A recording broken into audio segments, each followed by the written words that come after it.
In this video, I'm going to demonstrate how to use a queue from the Java Collections framework in a program.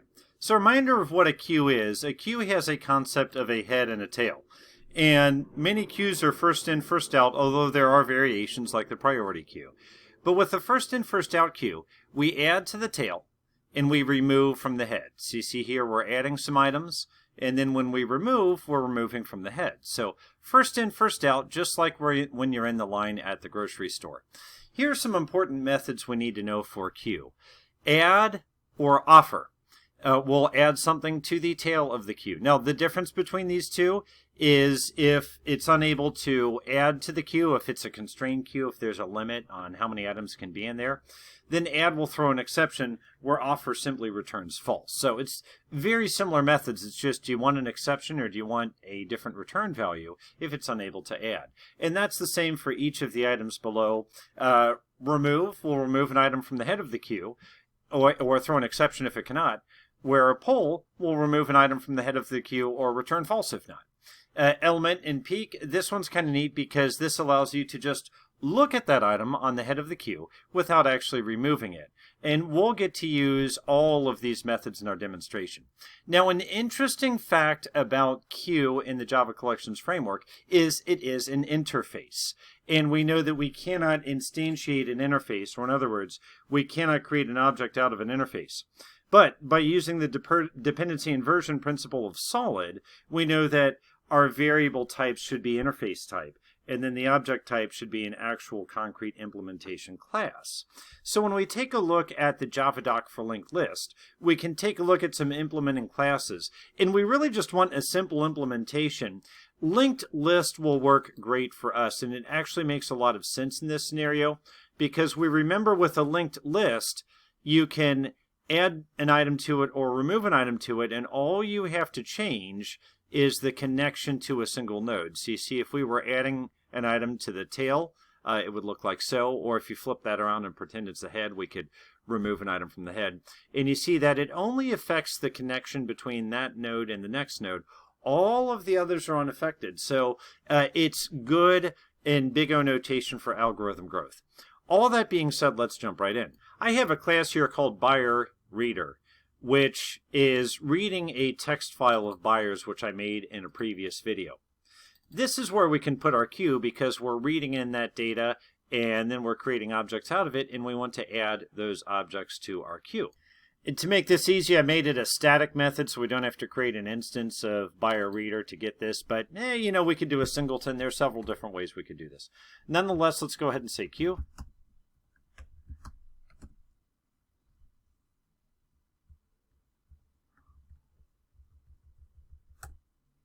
Import.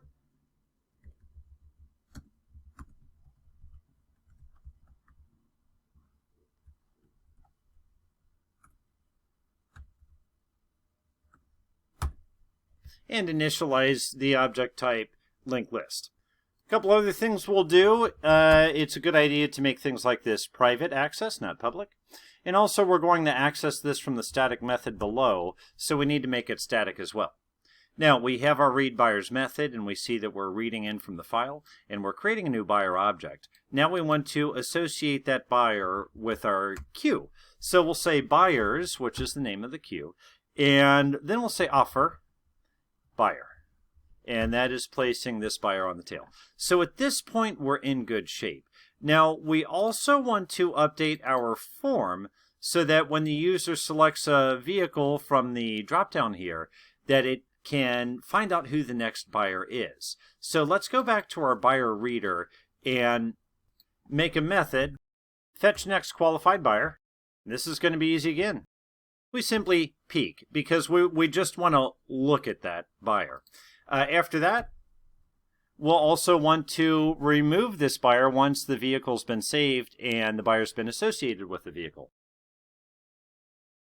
Well, this is a little tricky because it is possible that somebody else has gone in and peeked at this buyer, so I need to do a little bit of synchronization here. I mean, for our purposes, this will work, but I'm actually going to do a bit of a comparison here. As I say, this is kind of a little extra credit, so if this doesn't make perfect sense if you don't have experience with exceptions, not a big deal.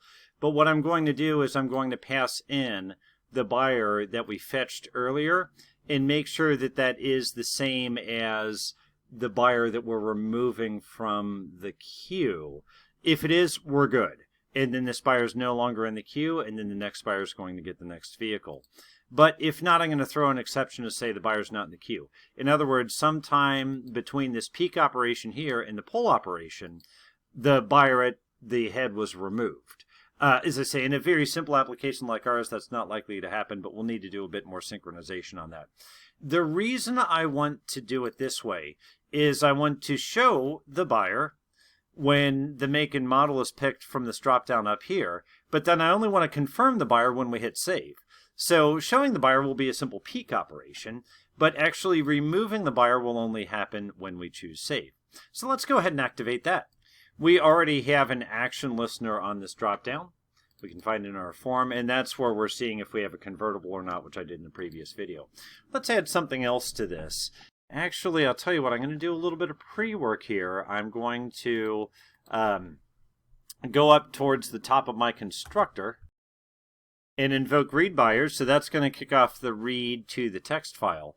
And now back down in this action listener for our combo box, I'm going to try to find out who the next qualified buyer is.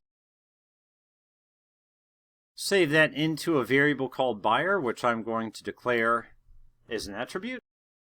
Back down to our action listener on that dropdown, let's go ahead and update the label to indicate the buyer we're proposing for this vehicle.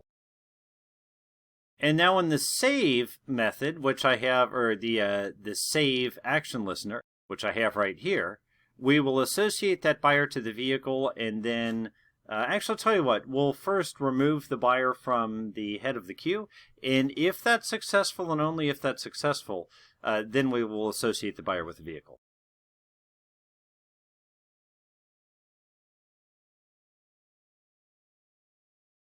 And now, we need to know a little bit about how exceptions work to understand this, and if you don't know how exceptions work, you will in about 30 seconds.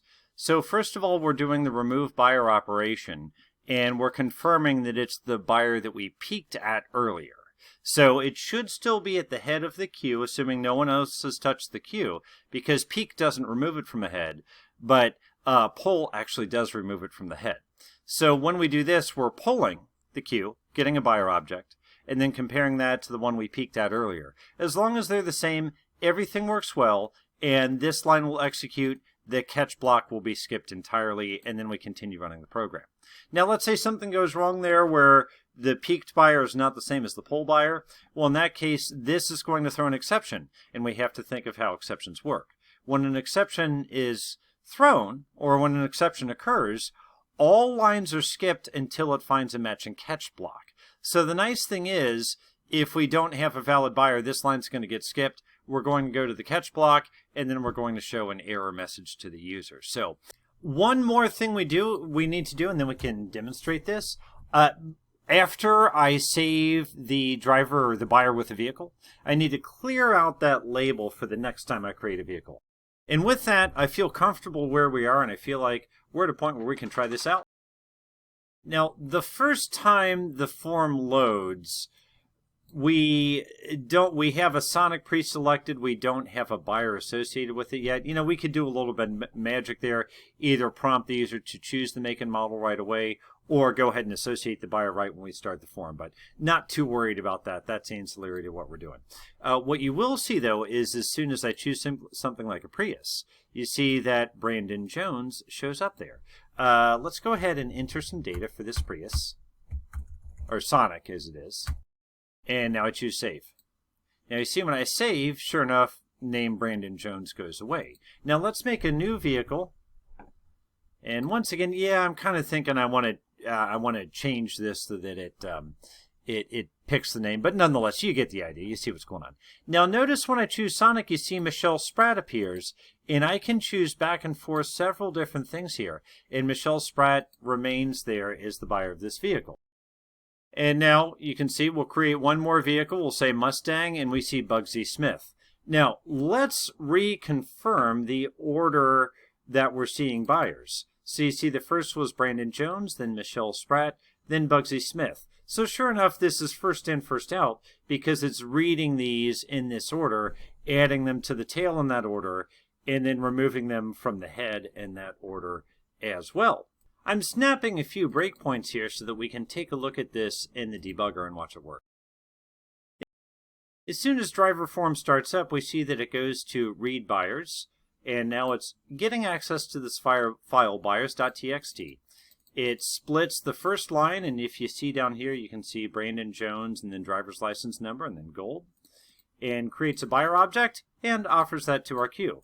Goes to the next buyer object, which is Michelle Spratt, creates an object, adds that to the queue. The next buyer it creates is Bugsy. The next is Checkers. You can see that down here in the debugger if that helps. And then Betty White. And finally, we have created all of our buyers. I'm going to tell it to continue. Now the form renders, and as soon as I select Prius, we see another breakpoint hits. And this is where we're fetching the next qualified buyer. Let's go ahead and step into this. Now remember, peek is going to look at that item that's on the head, but not actually going to remove it. So if we take a look at our buyers, we see that we have a size of 5, and that size of 5 remains even after the peek operation. And so we peek at the buyer. We have a reference to the buyer, but the buyer is still in the queue. But since we have a reference to the buyer, we can go ahead and update the buyer information on our swing form. And there we go, Brandon Jones. So I'll go ahead and add, again, a bit of dummy data here and choose save. And we know save is where we're going to do another operation. That's where we're going to do a pull operation, which actually removes the item at the head instead of just looking at it. And we know we worked a little check into there, so we'll step into this. We will pull that buyer. We'll go ahead and remove it from the head. And we see next buyer is who? Next buyer is Brandon Jones. And the comparison buyer we're passing in is also going to be Brandon Jones. And so we confirm that they match. We don't throw an exception. We return back to our form. Notice the catch block is skipped. And then we go ahead and add the vehicle to our collection of vehicles, update the user interface, clear fields. And as we clear fields, we remove the name that we have and that buyer name. And back to our screen.